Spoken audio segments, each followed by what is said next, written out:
암호화폐 및 위험 자산들이 휘청이고 있는 가운데 인사를 드려보고 있는 크립토 마토입니다. 계속해서 질질 끌리고 있는 미국의 부채 상한 한도 협상, 아직까지도 아무런 진전 없이 질질 끌리고 있습니다. 미국 하원 의장인 케빈 메카시 이야기하기를 미국의 디폴트는 없을 것이기 때문에 걱정하지 않아도 된다. 다만 지출 삭감 없이는 협상도 없다. 민주당은 덜 쓰고 싶은 것이 아니라 더 쓰고 싶어 한다. 이것은 비합리적이다. 그럼에도 불구하고 우리가 거래를 성사시킬 수 있을 것이라 확신한다. 과연 이것은 어디에서 나온 자신감일까요? 무엇을 근거로 디폴트는 없을 것이다 라고 확신을 하는 것인가? 이어서는 연준 관련된 정보들도 오늘 나왔는데요. 첫 번째로는 연준 이사인 크리스토퍼 월러는 이야기하기를 6월 금리 인상 여부는 향후 3주 데이터 결과에 따라서 달려있다. 자, 그래서 3주간 지켜본 다음에 6월 달에 금리를 인상할지 혹은 6월 건너뛰고 7월에 인상할지 등에 대해서 논의할 것, 즉 금리 중단을 한다 할지라도 일시적인 것에 불과할 것이다 라고 시사를 하고 있는 것이죠. 그는 덧붙이기를 인플레이션이 2% 목표치로 내려가고 있다는 명확한 증거가 없는 한 금리 인상 중단을 지지하지 않는다. 인플레이션 하락이 충분하지 않을지 우려된다라고 밝혔습니다. 한편 지난 5월 FOMC 미팅 회의록도 공개가 됐는데요. 추가 금리 인상을 두고 이사들 및 총재들의 의견들이 분분했었다라고 합니다.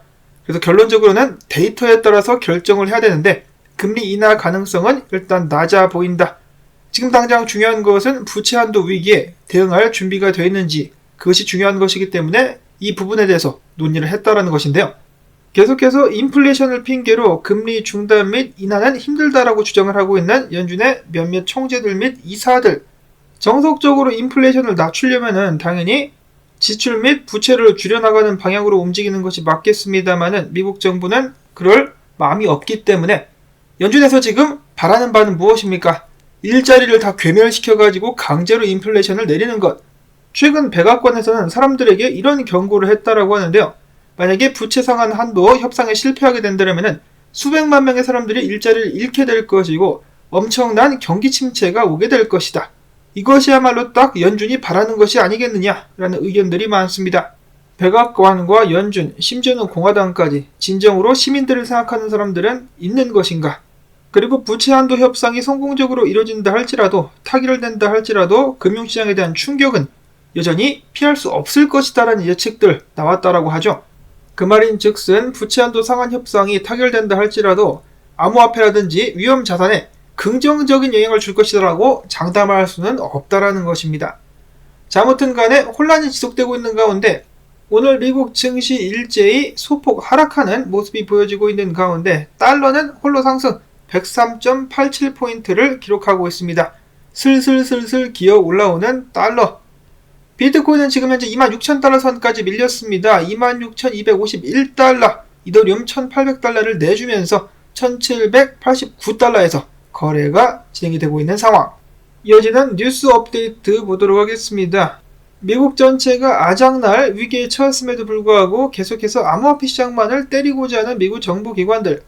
최근에는 SEC에 이어서 CFTC도 암호화폐에 대해 어금니를 들이댔는데요. CFTC 위원 중에 한 명인 크리스티 골드스미스 로메로, 이름 참 화려하다. 이 사람은 이야기하기를 CFTC가 SEC와 딱 비교를 해가지고 암호화폐 업계에 더 우호적인 규제 기관이라고 생각한다면 큰 착각이다. 현재 암호화폐 업계 같은 경우 CFTC를 솜방망이 정도로 착각하는 사람들이 많이 있는데 니들 그러다 다 뒤진다. CFTC가 만만하냐? 우리도 니네 갈아버릴 수 있어 라는 식으로다가 엄포를 놓기도 했었다라고 합니다. 여전히 겸손이라는 것을 모르는 미국의 공직자들. 사실 이런 녀석들이 미국이 나중에 정말 곤란에 처하게 되면 달러를 가장 먼저 던지고 암호화폐를 사려고 하지 않을까 하는 생각이 듭니다. 자, 그 다음에 중국으로부터 오늘 약간의 큰 소식이 나왔습니다. 중국의 CCTV가 암호화폐에 관련된 내용을 적극적으로다가 보도를 해버린 것인데요. 자, 여러분도 아시다시피 중국 같은 경우는 정말 암호화폐 금지 등을 외치는 등 굉장히 강경한 모습을 보였었는데 이제 그 모습이 사그라들고 있다. 바이낸스의 CEO인 CZ 같은 경우는 이것은 큰 사건이다라고 외쳤습니다. 중국 관영 중앙TV가 대놓고 홍콩이 다가오는 6월 1일부터 당국의 라이선스를 취득한 암호화폐 거래소를 통해서 개인들에게 암호화폐 거래 서비스를 제공한다라는 소식. 뉴스 나온 것인데요. 잠깐 살펴볼까요? 여기는 이분께서 전해주시기를 交易相关服务的平台营运者必须向香港证监会申领牌照。 대충 해석을 해보니까 오늘 저녁밥은 집에 가서 양장피와 탕수육 시켜 먹은 다음에 꼬냑을 곁들여서 한잔한 후 비트코인 매수를 준비하면 될 것 같다 라고 이야기를 하는 것 같죠.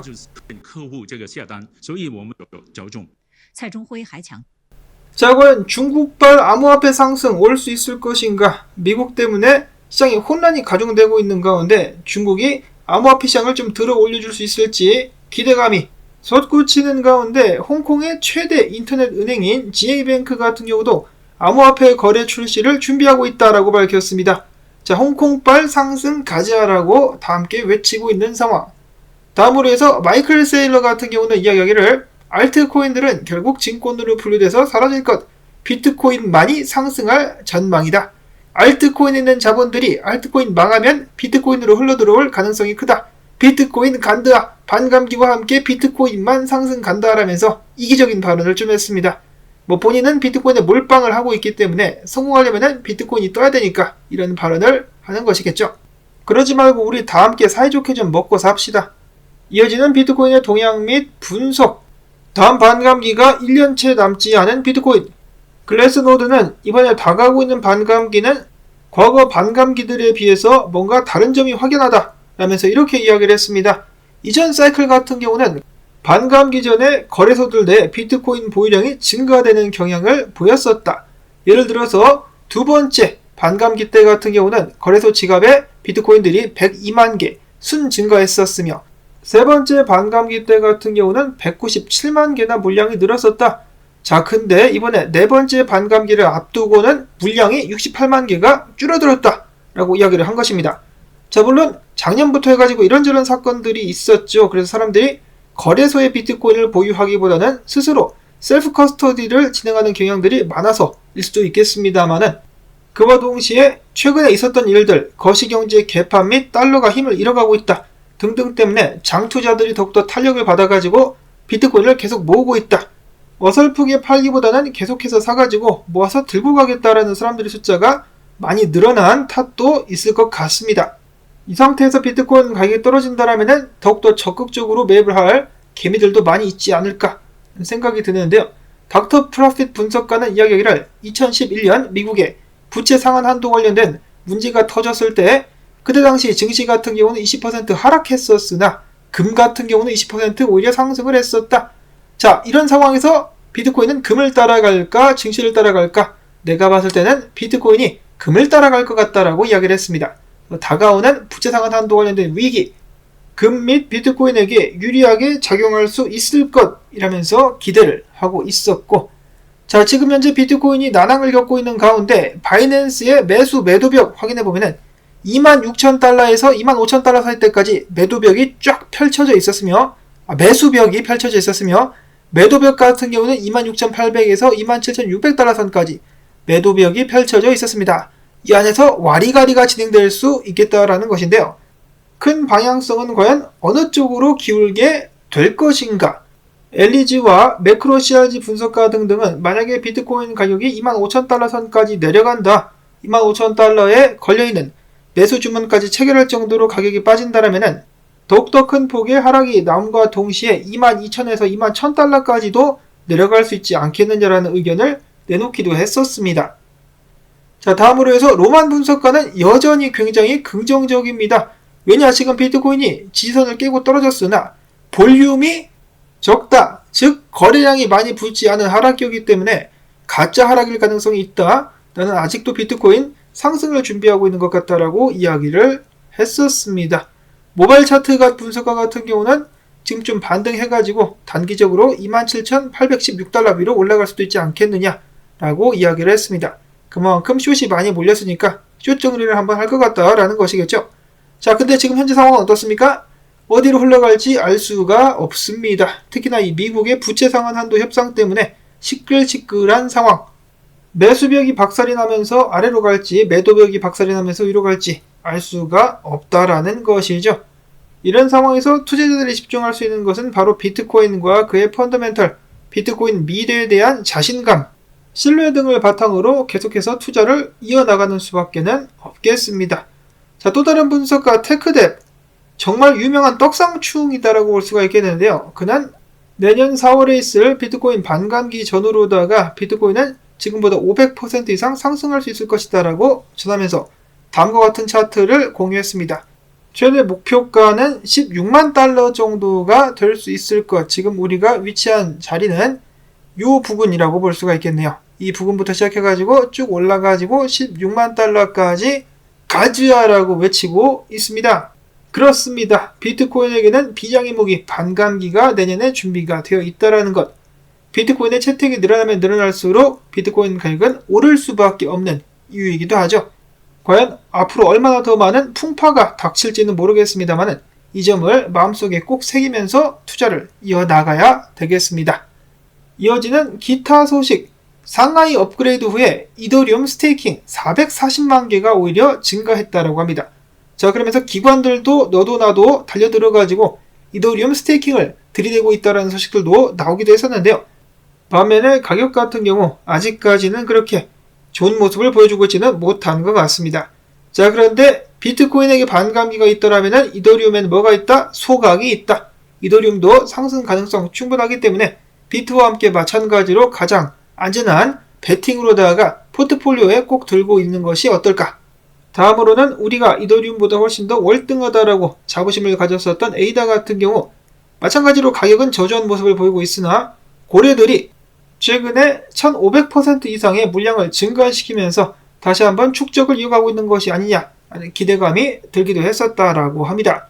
과연 펌핑은 언제쯤 나올 수 있을까? 다음으로는 도권! 몬테네그로 법원이 권도영이의 보석을 취소해버렸습니다. 이렇게 돼버리면 감옥 밖으로 나갈 수가 없는 것이죠. 사실 마음 한켠에서는 도건이 보석으로 딱 풀려난 다음에 도주를 하는 그런 시나리오가 나오면은 정말 영화 같은, 영화로 만들어도 될 법한 그런 스토리가 진행될 수 있지 않을까라는 기대감을 가지기도 했었습니다만은 검찰의 반대 등으로 보석은 취소가 됐다. 이왕 이렇게 된 거 도건 타로가 한번 가지야. 마지막으로는 국내 또 재미난 소식 나왔습니다. 한국에서 테라 및 루나 심리판사를 맡았었던 사람이 알고 봤더니 과거에 기자를 했었으며 신현성 성공신화를 인터뷰했었던 그 사람이었었다라고 하는데요. 한마디로 신현성과 친분 혹은 그 이상의 관계를 가지고 있었던 사람이 해당 사건의 주심판사가 되었다. 자, 과연 이는 우연일까요?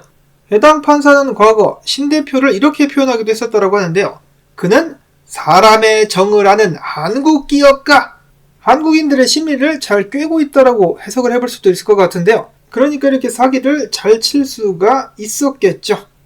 이렇게 사기꾼들과 협잡꾼들이 판치는 세상, 여러분들께서도 항상 사기당하지 않도록 주의하실 수 있기를 바라면서 오늘 나온 소식들 도움되셨다면 광조댓 계속해서 힘내라라는 의미에서 광고 한 편만이라도 마지막까지 봐주기, 좋아요, 댓글 등 부탁드리며 저는 다음에 새로운 소식 가지고 인사를 드리도록 하겠습니다. 안녕히 계십시오.